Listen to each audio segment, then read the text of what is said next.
Olá, está começando o Fala Pelais desse sábado, entrevistando a advogada, ex-procuradora do PROCON, diretora do PROCON do Espírito Santo e de Vitória, Denise Isaíta. Olá, Pelais. Agradeço pela oportunidade de estar aqui com você e ao tempo que eu a parabenizo por esse formato de programa e que deixa tão à vontade o entrevistado. Eu que te peço aí, essa gentileza, para você hoje falar do PROCON do Espírito Santo e do PROCON do Estado, para você trabalhar também na Prefeitura. Fora esses anos todos, desde 97, né, que você começou como advogada a trabalhar no PROCON. São muitos anos mesmo. Nós tivemos início, né? Nossa carreira teve início ainda como estagiária em 1994. Começamos a atividade profissional em 1997 no PROCON de Vitória e começamos em 2006 no PROCON estadual. Daí fomos gerente de atendimento, gerente de fiscalização, diretora jurídica e chegamos a diretora-presidente do PROCON estadual. Nós acompanhamos, Pelais, isso é muito curioso, muitos momentos nacionais.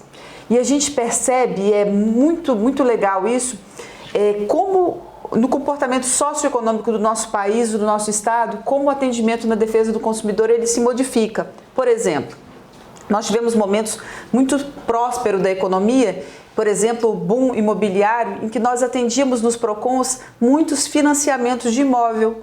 Essa era a demanda naquele momento de grande prosperidade econômica. Nós também tivemos momentos difíceis e eu me lembro muito bem em 2015, quando as pessoas que procuravam os PROCONs era para negociar dívida. As pessoas estavam muito endividadas. Em 2015 nós começamos os mutirões de negociação de dívidas, que foram 13, e atenderam mais de 60 mil pessoas. Haviam 659 mil pessoas inscritas no SPC. Hoje nós temos perto de 1 milhão de pessoas inscritas no SPC. Então, na verdade, a defesa do consumidor, ela reflete o cenário socioeconômico do nosso país e do nosso estado. Denise, com experiência, fora disso, tem de loja, comércio também, que você trabalhou muito tempo nisso, né? No supermercado, sobre os preços, que você chega hoje a um preço, você chega amanhã a outro preço totalmente diferente. Como vocês atuavam? Sim. A nossa atividade fiscalizatória é uma das mais importantes do PROCON. E é exatamente isso. A gente faz as pesquisas de preço, né? É muito importante essa parte na defesa do consumidor, que orienta o consumidor a buscar menores preços. Você sabe, como advogado militante que não pode haver tabelamento de preço.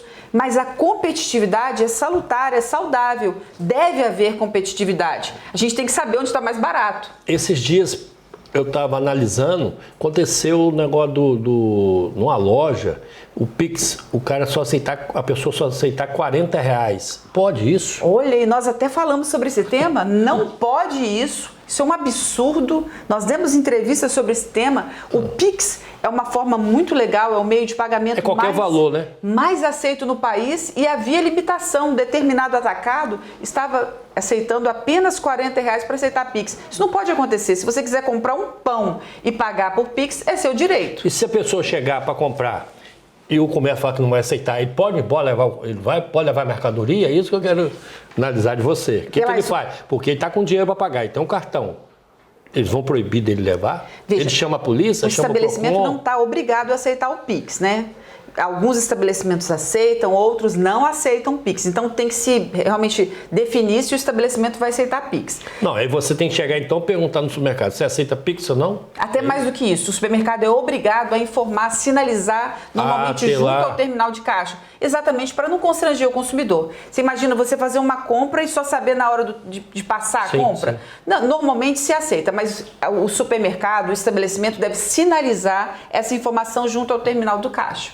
Previamente. Hoje até gasolina, tudo você pode colocar, né? Com Sim, Pix, né? Com certeza. Realmente foi uma grande facilidade para o consumidor, sem ônus, sem taxas, mas é claro, a gente tem que deixar bem assim cristalino que não é obrigatório. Ainda existem estabelecimentos que são muito reticentes nessa aceitação. Você na base, na época do PROCON, você tem 25 anos nessa área? Sim, são muitos anos, né, Pelais? Muitos anos, né? Eu também te conheço há muitos anos nisso aí. Muitos anos. E você, quando vai atuar em alguma loja, alguma coisa, você leva a polícia com você, alguma coisa, ou você vai sozinha? Como que é isso? Pelais, no atendimento da Lei 8.137, que é a Lei dos Crimes contra a Ordem Econômica e Tributária, por muitas vezes nós atuamos junto com a polícia. Mas isso ficou lá atrás, nós tivemos problemas sanitários muito graves no nosso estado. Havia supermercados, para você ter uma ideia, eu não sei se você se lembra, em que a padaria, o açougue funcionavam ao lado do esgoto a céu aberto. Então a condição sanitária era muito ruim. E várias outras infrações e mesmo crimes estavam acontecendo. Naquelas ações a gente trabalhava junto à força policial. Isso, graças a Deus, não acontece mais. Hoje a gente tem uma parceria muito legal com a Associação Capixaba de Supermercadistas, que faz um trabalho primoroso no atendimento também ao consumidor. E a gente avançou muito na condição de limpeza, de higiene, de qualidade, de precificação, de rotulagem. Hoje a condição é outra e a gente não precisa mais trabalhar com a polícia. Só vocês hoje, até o comerciante leva vantagem em cima do PROCON, porque ele mesmo compra a mercadoria, se a mercadoria tiver vencer, o próprio supermercado pode procurar vocês, né?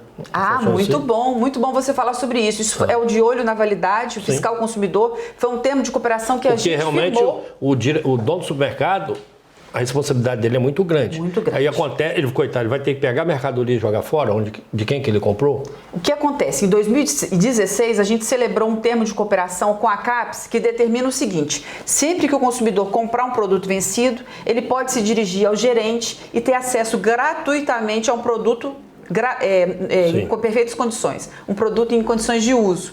Por que isso é bom? Porque isso incentiva o consumidor a fazer a fiscalização da validade dos produtos. Isso, por outro lado, tira o fiscal de dentro da loja, isso é ótimo para o comerciante. E, é claro, evita multas, porque as multas são muito onerosas. As multas são altas? Altíssimas, as multas são muito altas, elas variam de R$500, podendo chegar a mais de 10 milhões de reais. Elas são calculadas em cima do faturamento da empresa, do faturamento bruto da empresa. Então, podem ser multas muito altas. O termo fiscal consumidor, o termo de cooperação fiscal do consumidor foi muito interessante, porque permite que o consumidor mostre para o gerente, mostre para o dono do supermercado e tenha acesso a um produto. Logo quando você começou no PROCON, você deve ter trabalhado muito, porque na época existia aquela maquininha, né? Toda hora eles mudavam o preço com a maquininha. Como vocês conseguiam? Olha, era insuportável, né? A época do Sarney, em que a precificação era assustadora, em que você tinha, muitas vezes, precificação que acontecia 3 vezes num dia só. E eram tempos que a gente não tem saudades. Eu sei porque, na época, eu advogava muito e tinha que ir direto para a justiça. Eu não aguentava mais, entendeu? Era, um tempo que a gente não tem saudade mais, né? E tanto procurar vocês também, a gente tinha que procurar o PROCON rápido, porque as pessoas, coitadas, estavam levando um prejuízo enorme com aquilo. Mas os motivos e os problemas, eles se modificam. Hoje, por exemplo, eu recebo muitas reclamações nas redes sociais de produtos que são vendidos no Instagram, por exemplo, e que não tem preço. Quer dizer, as reclamações também são muito diferentes. O produto tem que ter preço. É claro que ele não vai ser modificado, mas todo produto tem que ter preço. Isso aí que é um negócio diferente, esquisito, porque você compra pela internet e se o produto não chegar, você procura quem? Ah, sim. Primeiro você vai escolher bem o site, se é confiável, né, se é um site realmente fidedigno. E a compra pela internet, ela tem uma série de vantagens. O comércio eletrônico propicia que você desista dele sem ter que pagar multa. Isso é muito legal. Você tem 7 dias contados do recebimento do produto para cancelar aquela compra. Então, o produto não chegou ou o produto veio diferente da sua expectativa, você pode cancelar e ter o seu valor devolvido. Mas para isso, é o que você disse, a gente tem que comprar e escolher bem o site, se é confiável. Normalmente o PROCON orienta quais são os sites que você não deve comprar. É porque hoje é normal você copiar um site de qualquer comércio e vender um produto que não é deles, né? É isso aí que não dá para você entender como que funciona. São os marketplaces, né? Você, na verdade... Depois você vai procurar, você não localiza mais a empresa. São conglomerados. Você vende de inúmeros lojistas, né? De inúmeros fornecedores. O marketplace, por força da legislação 7863, ela tem obrigação, sim, de se responsabilizar por qualquer um daqueles estabelecimentos que estão sendo ali comercializados, né? É um pool ali, você se responsabiliza. Agora, aquele site mãe que hospedou as outras lojas, esse sim tem que ser um site confiável. Quando você recebe, por exemplo, um link no seu e-mail, você não deve copiar aquele link. É interessante que você digitalize cada um dos caracteres. O W, o W, o W, porque quando você importa essa informação, pode ser que você esteja importando um spam cada uma letra ou também, um golpe. Né? Exatamente. Eu já vi muitos sites semelhantes a sites confiáveis. Vou falar um nome, por exemplo. A Lojas Americanas, a Submarino, que por uma letra, um caractere, te importam, te levam para um site que é um site fraudulento. Então você tem que digitalizar cada um para saber se você está indo para o site correto. A partir do momento que você vai comprar a mercadoria, tem várias pessoas que olham aquilo ali, acham um preço mais barato, pode falar, e clica logo e paga. Aí não chega nada na sua casa. Exatamente. Também a gente tem que desconfiar, né? E o advogado é sempre desconfiado, tem que desconfiar de valores muito baixos. Você sabe disso, né? Valores que são insignificantes, a gente não consegue sustentar essa publicidade. A publicidade ela tem que ser normalmente precisa, ela tem que ter algum princípio de veracidade.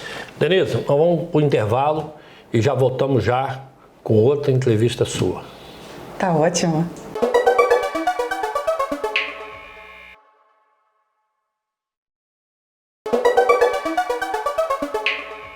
Fala Pelá está de volta com a doutora Denise, que comandou os PROCONs do Estado do Espírito Santo e de Vitória.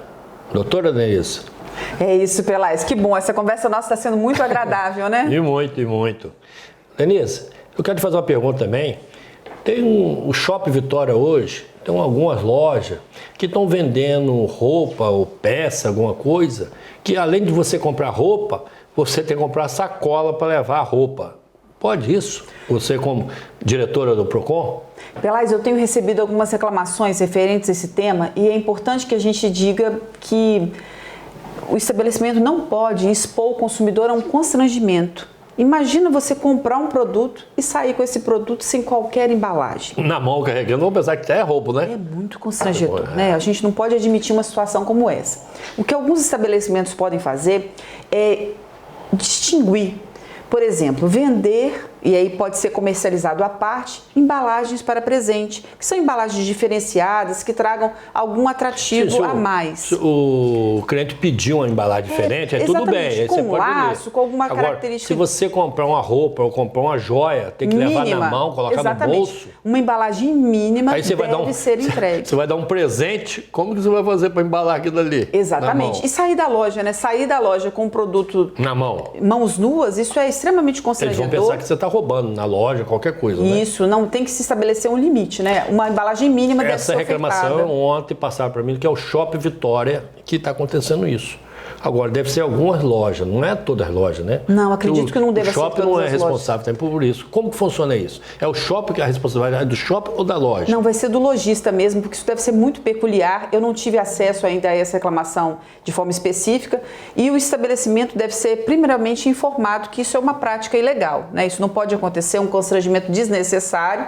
No segundo momento, se isso não for corrigido, ele vai ser punido, é claro, né? Porque é um constrangimento desnecessário. Você mais cedo aqui, você comentou, e é um troço até interessante, hoje você faz uma compra, uma dívida, o juro está muito alto, o que o PROCON pode fazer ali para poder ajudar? Olha, o PROCON pode fazer muito. Nós temos uma legislação que é o decreto 14.181. Ele foi sancionado em julho do ano passado, ele mudou o Código de Defesa do Consumidor, Pelás.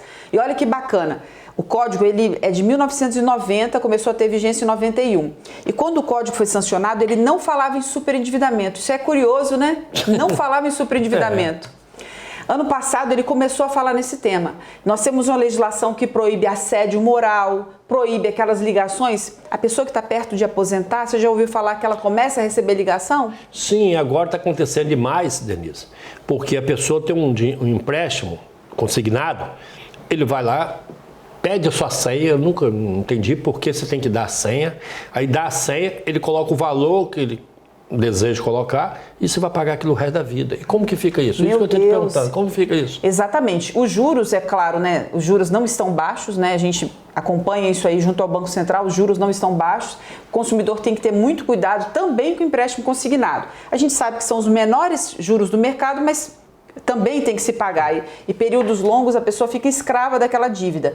Hoje nós temos a legislação que está a favor do consumidor que está endividado, consumidor que deseja contrair um empréstimo, ele deve procurar o PROCON para buscar orientação de quanto será o seu custo efetivo mensal, quanto ele vai pagar por mês, quanto vai ser o seu custo efetivo total, quanto ele vai pagar ao longo de todas as suas parcelas. É porque tem umas empresas consignadas que são as empresas sérias.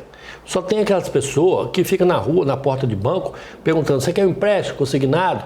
A coitada da pessoa já está de idade. Vai ali, não, eu quero aí dá senha, não dá conta, dá tudo ele. Nós temos 2 empresas que estão atuantes no mercado Sim. inclusive nacional, que não são sérias. Existem vários golpes que estão sendo aplicados. Não sei se você já ouviu falar no empréstimo consignado não autorizado. Sim, gente. É aquele dinheiro que surge na sua conta, você não contratou e aparece lá. Aparece na sua conta. E aí, o que você faz? Aí o que acontece? Infelizmente, como os salários são pequenos, você nem se apercebe daquele valor, e quando você toma sentido, você já está, na verdade, já gastou aquele dinheiro, né? Grande Sim. parte dos aposentados e pensionistas já gastou aquele dinheiro. E fica difícil devolver o dinheiro, você já está pagando juros por aquilo. Então, orientação que a gente está dando hoje no Fala Pelais: confira o seu extrato pelo menos uma vez por mês, para ver se não apareceu um dinheiro diferente. Porque se você recebeu um empréstimo consignado não autorizado, você deve imediatamente informar ao INSS, ao banco que concedeu esse empréstimo que você não solicitou, para que esse dinheiro seja devolvido. Existem até algumas indenizações por dano moral que estão sendo concedidas a esses 2 bancos que estão atuando. É porque acontece muito, ainda mais funcionário público, pega o empréstimo, ele tem um prazo assim, dia 15 vence o empréstimo. Quando chega 16 e 17, tem uma empresa já ligando para ele, dizendo que ele está devendo o empréstimo. Como que fica isso, Denise? Nesse caso, não deve ser consignado, né? Porque o consignado ele é descontado automaticamente. Não, é consignado. Ué, que absurdo. Eu recebi uma reclamação dessa. Isso não pode acontecer. Estou entrando até na justiça, porque ela paga pelo banco e tem uma empresa que liga dizendo que ela não pagou. Veja, isso é o artigo 42 do Código de Defesa do Consumidor, que diz que o consumidor, na cobrança dos seus débitos, não pode ser exposto a ameaça, constrangimento vexatório. Ameaça ou constrangimento vexatório. Então, isso é totalmente abusivo. Mesmo que ele estivesse devendo, ele não poderia ser ameaçado, ele não poderia ser incomodado. Você sabe muito melhor do que eu que existem meios legais para cobrança. Se ele recebe a ligação antes mesmo dessa dívida vencer, é insustentável uma situação como essa. Sim, nesse caso está acontecendo, várias pessoas estão procurando a gente como advogado e tudo, e procurando o PROCON, porque eles estão passando uma perda danada, porque além de descontar, eles continuam ligando, dizendo que está devendo. Coitado, pega as pessoas de idade, que nunca ficou devendo ninguém, ela fica chateada. Aí vai procurar o PROCON. Uma coisa que é vocês, igual você. Você nasceu dentro do PROCON, então você conhece tudo de PROCON.